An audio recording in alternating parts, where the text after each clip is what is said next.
There are more images of Queen Elizabeth II than any other person in history. Many of them provoked strong emotions when they were first unveiled. I thought maybe it's going to ruin my career. He was really just concentrating on getting this right first time. If you had portrayed Elizabeth in this way, or Mary Tudor, you would have been executed. The royal portrait is one of the most powerful propaganda tools a monarch possesses. Images of regal power, dominance, and the divine right to rule. That's all very well if you're a king, but if you're a queen, it gets a lot more complicated.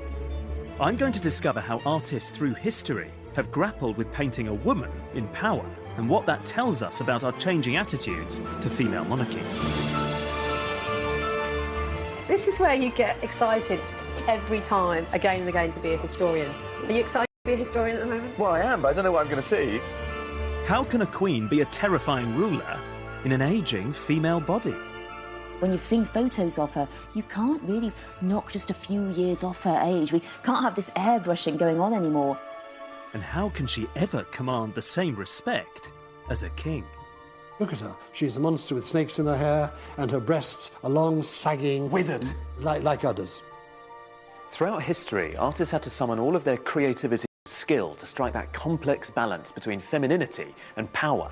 In order to paint a queen, artists had to reinvent the very idea of painting a woman.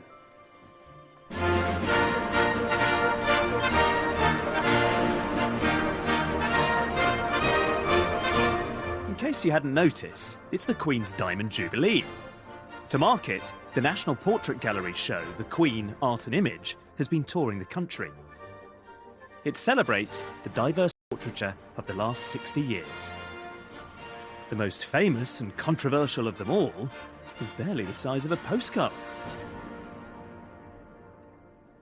Freud was famous for never ever flattering his sitters, and here he really goes out of his way to avoid accusations of pandering to royalty. We see this burly, quite dumpy, hangdog monarch with what appears to be a 5 o'clock shadow darkening her thick jaw. This could be a granny with a perm just about to pop out for a pint of milk. Someone with unique insight into the process. This is fantastic, just immediately to give a sense of... The painter and photographer David Dawson was Lucian Freud's assistant for 2 decades until the artist's death last year. How do you feel when you're leafing through? I mean, it must still be It's quite poignant, yeah. It's a good visual diary for me. In Damien. Very entertaining. And is this the dog that you're sitting in front of? Yes, look, Eli posing. See, there he is. How wonderful. In 1999, Freud received some news. The Queen wanted to sit for him.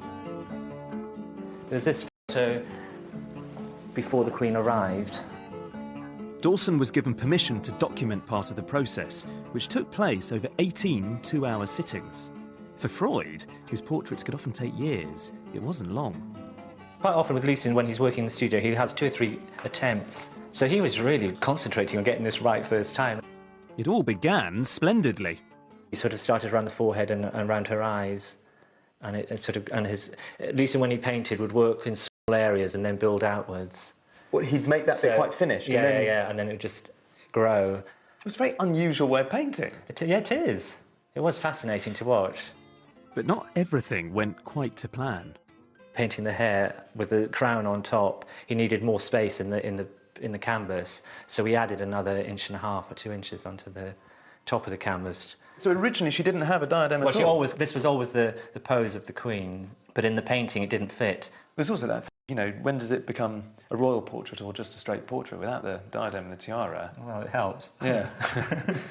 But I think that's where it becomes fascinating, because a monarch, a queen, becomes so bound up with a nation's identity. Yeah. She becomes almost symbolic. Well, maybe that's why he needed the extra bit of canvas with the diadem. You know, it's sort of those two ideas. That bit, the crown, is the symbolic monarchy bit. Yeah. The bit underneath is the real person. Yeah, it's breathing and living like all of us. People were critical of this when it came out, partly because they felt that this was not a slap in the face, but that it was quite brutal. Was he conscious of what was being said? Did he care? He didn't care. I mean, he was aware that there's certain criticism against this portrait, but he felt, you know, he couldn't do anything about that.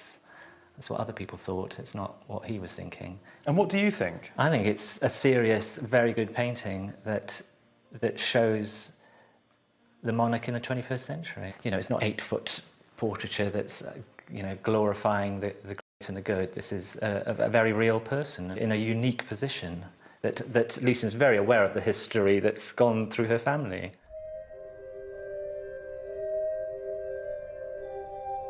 Controversy didn't begin with Elizabeth II. When it comes to making portraits, female monarchs offer some of the trickiest challenges of all, proving especially explosive and controversial combination. The royal portrait as we know it starts 500 years ago, not with a queen, but a king.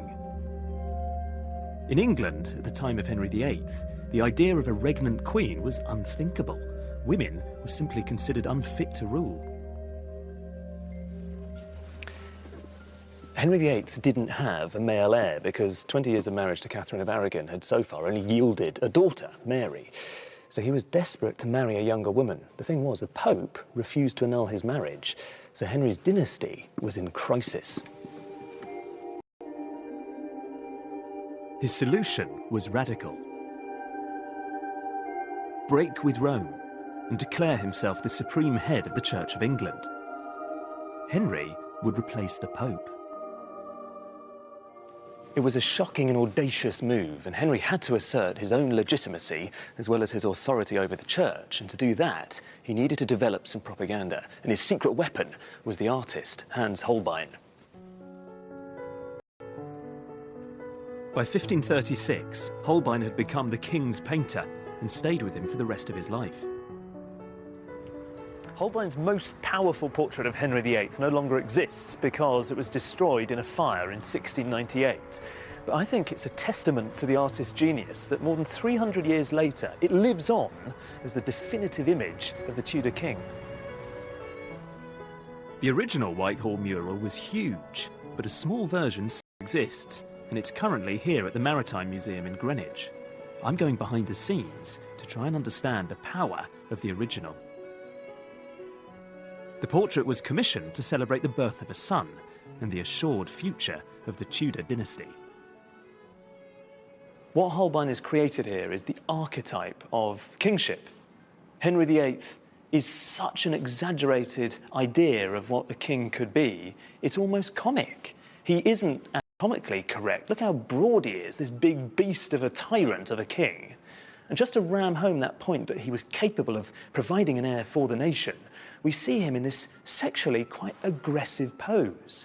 And his codpiece is, frankly, enormous. And on the right, you can see the woman who's provided him with a son, Jane Seymour. She's painted in a very English tradition of how you present a queen consort. She's more passive than Henry. She doesn't look at us. Her arms aren't wide apart. Instead, they're clasped together demurely, just hovering above her stomach, above her womb, signalling that she's fulfilled her function of providing an heir for the nation. And this image would be tremendously influential. People who saw it was the last word in royal portraiture. This was the benchmark of how you could summon a sense of monarchical authority. But that's very different if you're a ruling queen, if you're a queen regnant. They had to find a new way to present themselves that negotiated a middle path in between this and this. In 1553, his son Edward VI died, and Henry's daughter Mary became England's first queen regnant. She needed a royal portrait, but where on earth should she start? The answers lie deep in the National Archives, hidden in a dusty old box. Check this out. Is this the one we want? Really exciting. This is genuinely a good moment, is it? This is where you get excited every time, again and again, to be a historian. Are you excited to be a historian at the moment? Well, I am, but I don't know what I'm going to see. Well, exactly. That's all part of the fun. Good. We're gloved up. So we're gloved up, ready to go. This is a document dating from 1553. So this isn't a colourful image, but it is an image that's incredibly powerful. It is, in fact, one of the first pictorial statements of female monarchy. We have here Mary pictured with the full regalia that a king would have worn. The orb and the sceptre, the ermine gown. And in many ways, the significance of this picture is what's going on from the neck up. And she's got her hair loose. Now, is that significant? It is. You might just think that was the kind of, fashion decision that she made that morning. But actually, it's loaded with significance. Now, a queen consort traditionally would have had their hair down in advance of the coronation that they would have with their husband. And what was the significance of that? Purity. Is it supposed to be I'm fertility. a young woman kind of thing? Yeah, in the same way that people would wear, white bridal gowns now. And, of course, the problem for Mary is, well, she's not just queen consort, she's actually the reigning queen. So what does she do with her hair? Does she wear white and, in that sense, is dressed like a bride? Or does she wear the gown and the ermine, the purple velvet gown that a male monarch would be? So, in a way, really early on, it's quite crude, the imagery. They're just saying, oh, God, what do we do? A queen, we'll just make her look like a king, and she's got long hair because she has to, because she's a woman. Yeah, so it's assertive, but it's ambiguous, I guess, and that's exactly the kind of problem that Mary and those around her are facing. A year later, Mary married the heir to the mighty Habsburg Empire, the future Philip II of Spain. She doesn't look at all happy. Well, she's not happy. I mean, she's staring at him like, you're just kind of on my patch. They're not kind of honeymoon portraits, are they? But this is Mary, and she's in the dominant position of the queen regnant. Philip is in the position of the consort. But the very interesting thing here is the floating crown above and between them. And if I was an Englishman at the time, I would begin to feel a bit angry months after the wedding. Then, let me show you this. See, this is exciting. What do you think I'm going to show you? I think Philip's going to take over. You think he's going to take over? That's my guess. Well, let's see. You tell me. Look at that. Read the portrait for me. He's in the dominant position on, as we look, the left. Mary's, by this point, looking, well, she's lost the blue of youth, hasn't she? There is still the floating crown, but that sword is clearly much bigger and more powerful than this sceptre. And this is really big stuff. Suddenly Philip has changed size. I mean, what the hell's going on? Who was truly wielding power? Mary or Philip? Perhaps the clue lies in a famous image of Mary commissioned by her father-in-law, Charles of Spain, in 1554. The original was by Antonis More, and this is one of the surviving copies. The important thing about this portrait is less Mary's pale and slightly insipid face, and more that extravagant jewel that she's wearing on her breast that was part of a gift that was given to her by Philip in the summer of 1554, shortly before they got married. So right there in the heart of the image is an emblem of the Habsburg dynasty.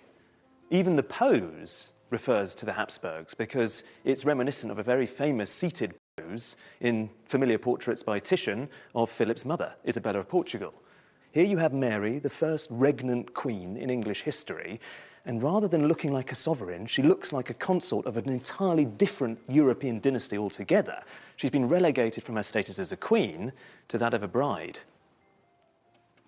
Mary's marriage was a political necessity, but it limited her power and her portraits. It was left to her successor to pick up from where she left off.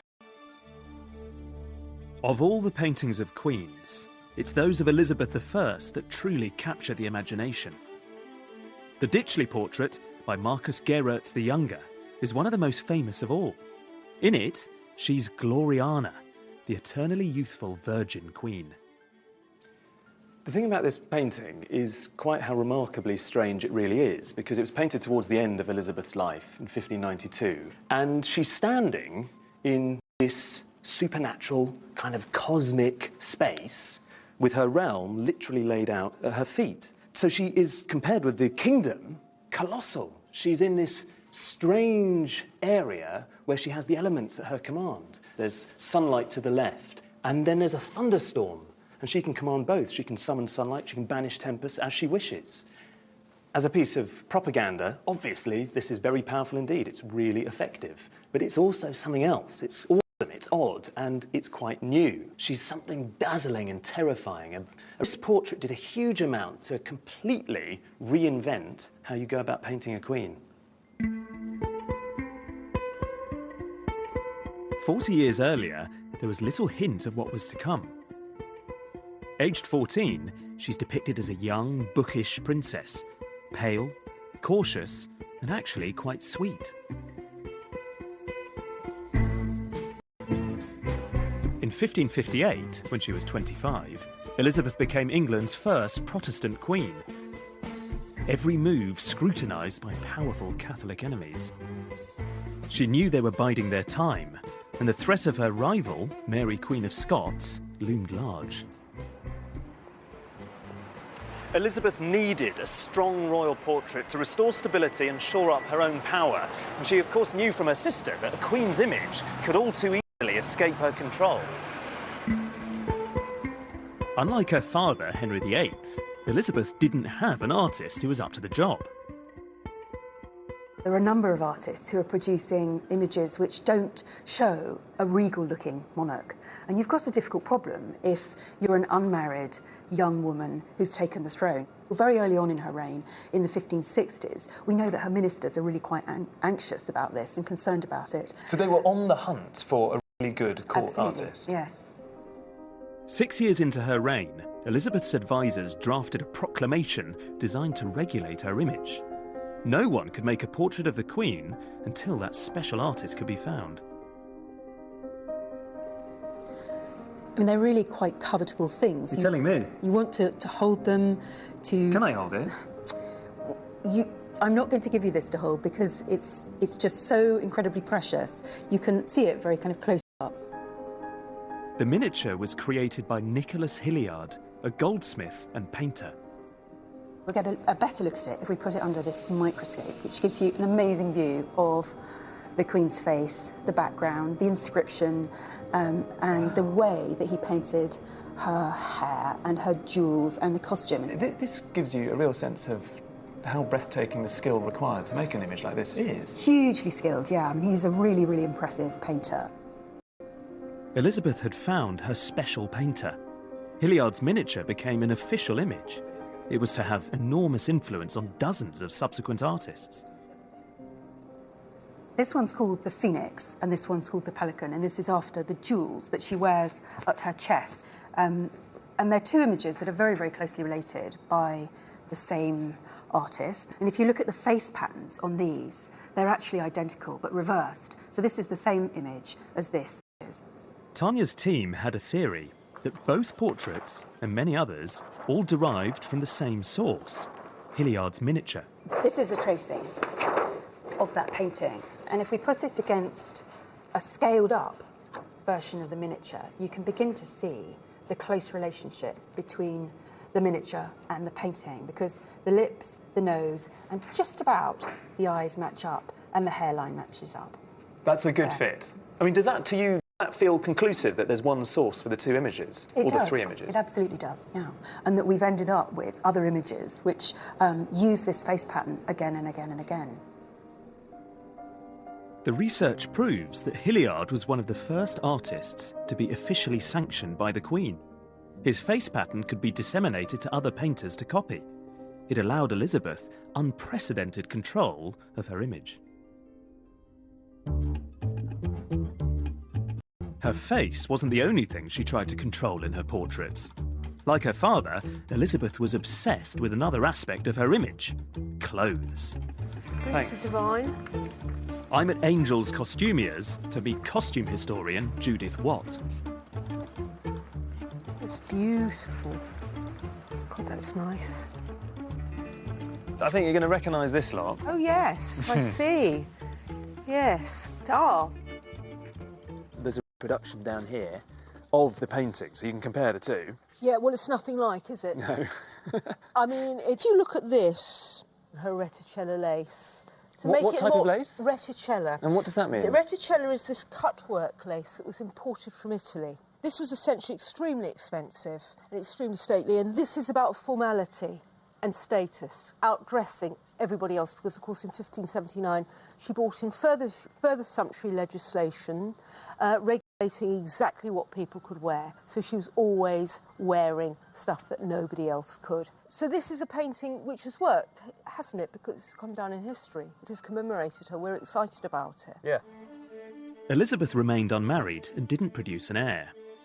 She turned this weakness to her advantage and reinvented herself as the Virgin Queen. Why was it important she was seen as a Virgin Queen? Because she was filling the vacuum left by the Reformation, whereby you did not find images of the Virgin Mary around in people's homes in every single church. That was a huge change. The English had been praying to the Virgin Mary for, 1,000 years, basically, hadn't they? I mean, there weren't any nuns left. Who was going to be the mother? This one, the mother of the people. I think that's fascinating because if you think about the Reformation, previously, everywhere in England, there would be images of... That was disappeared overnight. Absolutely. So she can play that role. Absolutely. It was a brilliant piece of PR. I mean, she was worth worshipping. That's my opinion. I think she was a great monarch. The Ditchley isn't your favourite one, is it? God, no. I don't know why. I think the Ditchley one's brilliant. It's magnificent, but that dress is really boring. I find it tedious. What, you're pulling out a black dress in comparison? I know. Well, tell me about this one then. OK, so this is the sieve painting of Elizabeth in the 1580s, early 1580s. She's got jewels in her hair, pearls, of course, a symbol of chastity, and of course the sieve here, which is a symbol of virginity. This cape here going around her is a kind of mask costume, so it's a fancy dress. So ergo, she's dressed as a Vestal Virgin from ancient Rome. So that is the story that goes with it. So this idea of costume, which we see in several of the portraits, almost makes explicit this idea of performance. For Elizabeth, clothes were a form of performance. They're a form of getting a message across. Absolutely. In paintings, they absolutely were. This is about communicating her image. The dress in these paintings is about delivering a message. Elizabeth had developed powerful skills of propaganda. In the last years of her reign, they'd be put to the test. As Elizabeth approached old age, plots against her became more frequent and more bizarre. Bibles were laced with poison. Saddles became toxic booby traps.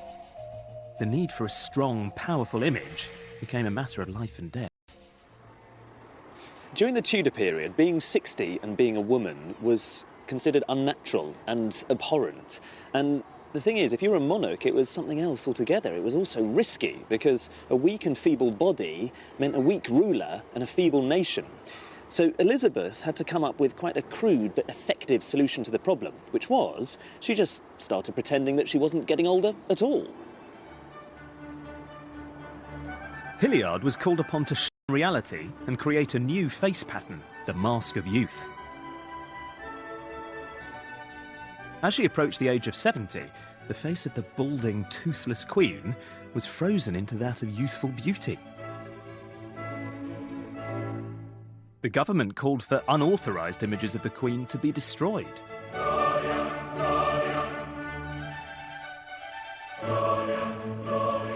It clearly worked. Elizabeth survived, reigning for 44 years. 500 years later, we're still enthralled to this virgin queen.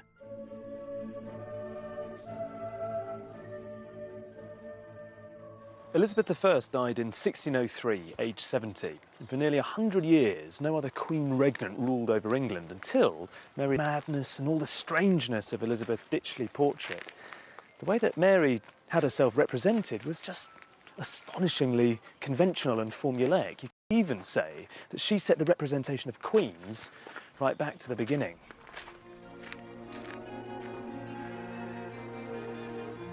In 1688, King James II had alienated the nation with his unpopular Catholic policies.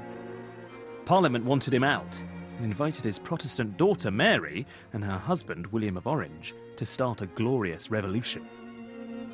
It succeeded, but opinion was divided on who should rule. Should it be Mary, the daughter of James II, or should it be her husband and first cousin William, who had a huge army but was a Dutchman, possibly homosexual, and could only claim to be fourth in line to the throne? In the end, Parliament chose both. The idea was to combine Mary's legitimacy with William's military might. William would take the administrative power. Aside from that, it sounded reasonably egalitarian. But the portraits tell a very different story. As the leader of a violent and bloody revolution, William was surrounded by enemies. He needed propaganda on an epic scale. To stress his legitimacy, he borrowed heavily from portraits of his ancestor, Charles I. It's your classic way of painting a king. William is in the centre. The whole point of an equestrian portrait is you see the monarch, or in the past the Roman emperor, in full control, and he's trampling on these symbols of war. To the left, you can see Neptune. Of course, he's a very powerful god, but he looks here like a slightly faded, feeble, weakling presence compared to the star of the show, William himself. The whole message of this is a full-blown Baroque composition in which we're supposed to marvel at William's imperial prowess, at his might, at his strength, traditional masculine values associated with a monarch. In Mary's portrait, we're asked to marvel at something else entirely. This is a portrait of Mary, not when she was queen, but when she was Princess of Orange. And I look at it and feel a little bit sad, actually, because it's so deliberately confining about what women in the late 17th century could be. It's almost as though she's decked out in this kind of straitjacket of convention. There are all of these tropes and motifs, cliches, if you like, of what it means to be a woman. You have to be alluring, you have to be attractive. So we can see rosy cheeks, bright red lips, come hither eyes. Even in the background, the garland of flowers, as though she herself is another succulent bloom, something that will one day produce children.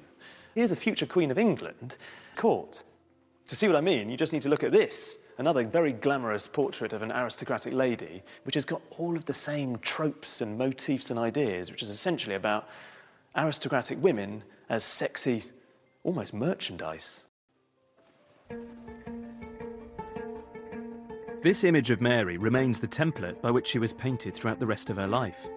From her coronation until her death at the age of 32, Mary was celebrated in portraits for little more than her beauty. Her successor, her ungainly younger sister, didn't even have that.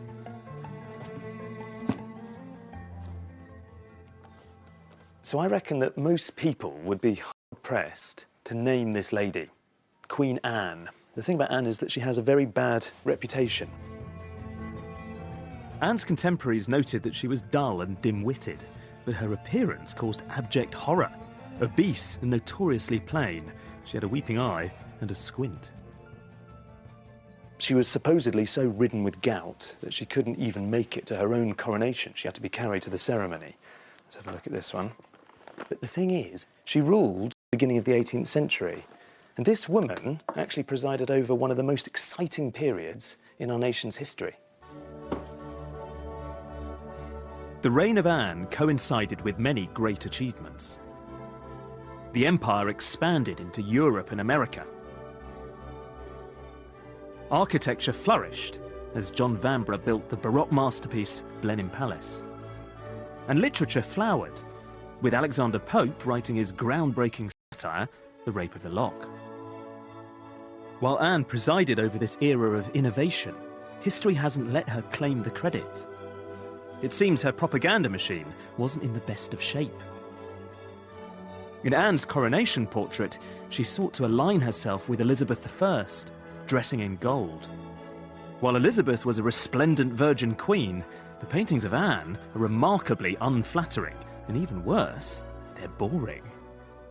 Why is Queen Anne's portraiture so seemingly dull, unglamorous and conventional? Physically, she didn't, I think, look as she might have wanted. Well, so you think she was portrait. anxious about that? Yeah, I think that there would be a real anxiety about portraying that sort of view as a queen to her subjects. It's a pre-photographic age, though. No one need know. That's true, but I think although you want something that's idealised, you also want something that's believable. But it would have been so easy. Like, when you're commissioning official court portraiture, it's supposed to be flattering. It really does seem like she was the visual equivalent of having cloth ears in not understanding that art is brilliant propaganda. When you consider the fact that people must have realised that there was a very real possibility they would inherit the throne. It seems for a queen, at least, beauty matters. I can't help wondering if, armed with a strong portrait celebrating her virtues, history might have treated Queen Anne with a little more respect.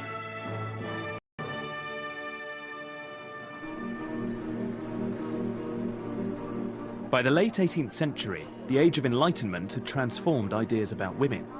Queen Charlotte, the wife of King George III, was lauded for her command of culture and science. Yet despite all her many talents, in portraits, once again, it wasn't the Queen's intelligence that was celebrated.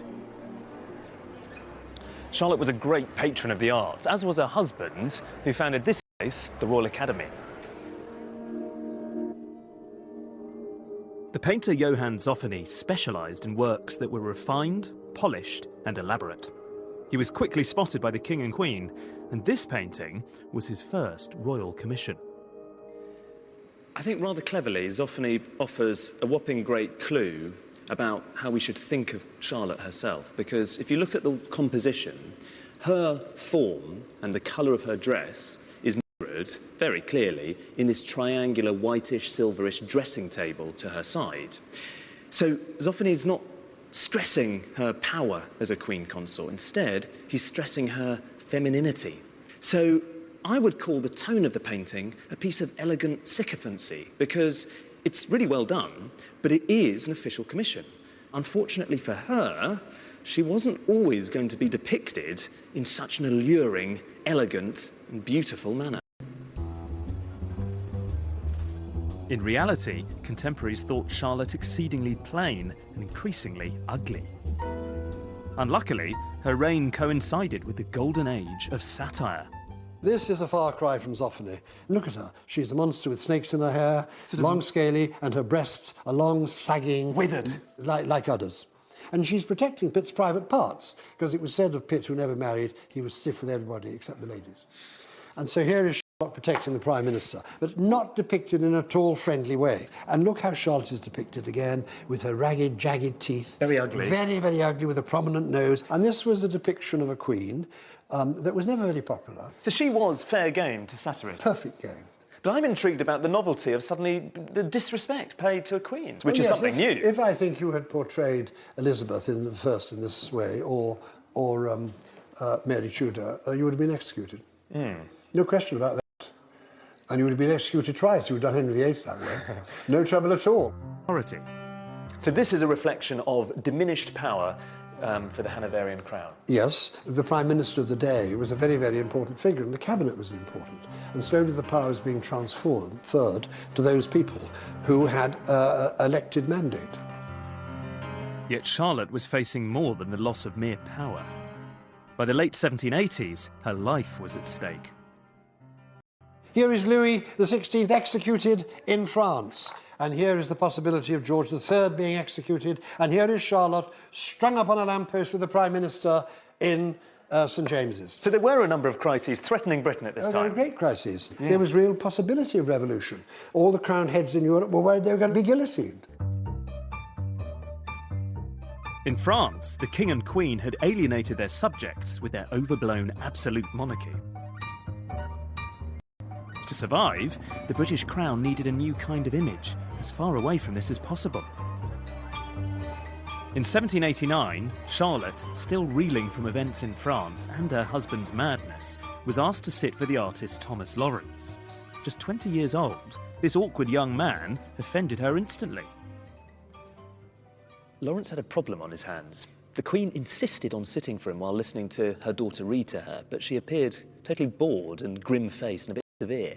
So in a bid to enliven her expression, he asked, not unreasonably, if he could engage her in conversation. But Charlotte considered this a terrible presumption, and she refused to sit for him again. It would take all of Lawrence's innate talent to transform his stony subject into someone who appeared animated and warm. To find out how he did it, I'm going behind the scenes at the National Gallery to meet Larry Keith, Director of Conservation. X-rays reveal Lawrence's charcoal drawing from the first and only sitting. I'll just move this up so you can see. I don't know whether you think it's fanciful, but she looks more bored in the X-ray, and here she's a little bit more alive. I'd certainly agree that there's movement in the mouth and there's a bit of adjustment, particularly the contour of the upper lip, that could be consistent with what we know to be the difficulty he had getting a likeness that was pleasing. It's interesting knowing a little bit about the sitting, and the X-ray allows us to see that transformation. The whole surface is animated and alive. And that's to do with the way he's actually putting paint down, as we can see. Yes, I think the X-ray, to me, suggests the way in which he was able to add a bit of sparkle and to animate from that one sitting. Sparkle's a good word for it. Yeah, absolutely. The thing that interests me about it is this kind of way that he could combine this amazingly expressive bravura brush handling and yet harness that within an image that, was striving for a decorum appropriate to a portrait of the Queen. Every era has to decide where those boundaries lie. It's certainly true with their hairstyle, it seems. It is a bit mad, the hair. King George had missed the point. Thomas Lawrence was a genius.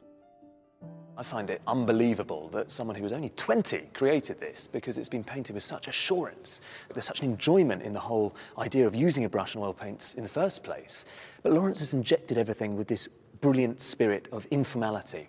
Yes, there are the classic tropes and ingredients of good old-fashioned royal portraiture, the big swag of drapery, the sense of a platform, but there's nothing overly grand here.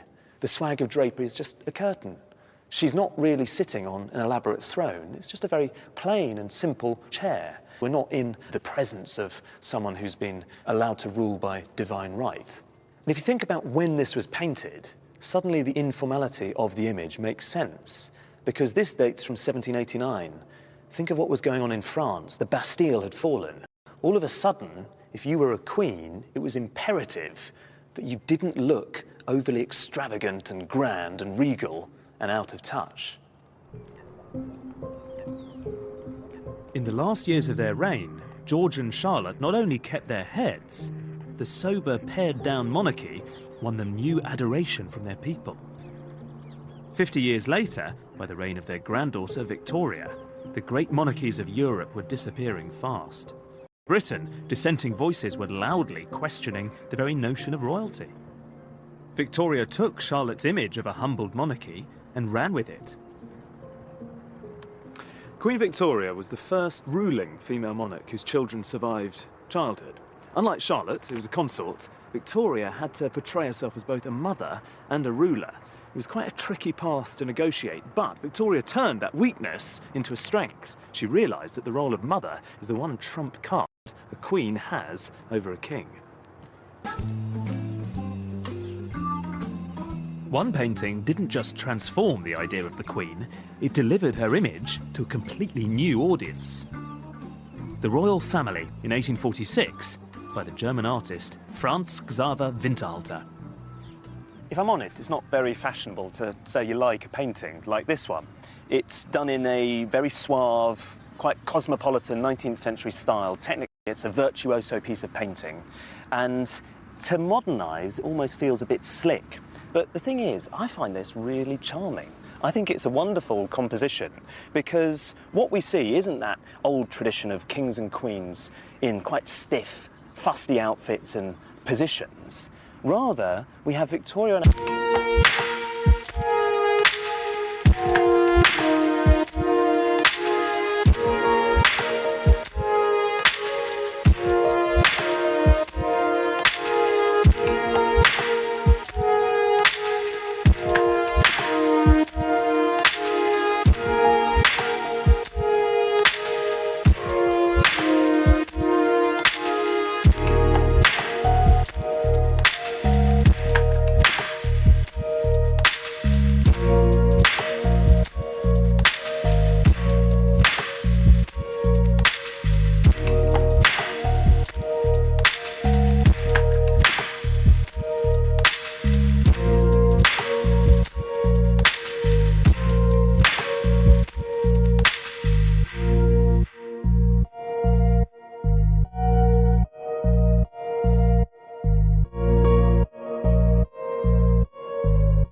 This is fantastic, just immediately to give a sense of... The painter and photographer David Dawson was Lucian Freud's assistant for 2 decades until the artist's death last year. How do you feel when you're leafing through? I mean, it must still be quite poignant, painful. yeah. It's a good visual diary for me. And Damien. Very entertaining. And is this the dog that you're sitting in front of? Yes, look, Eli posing.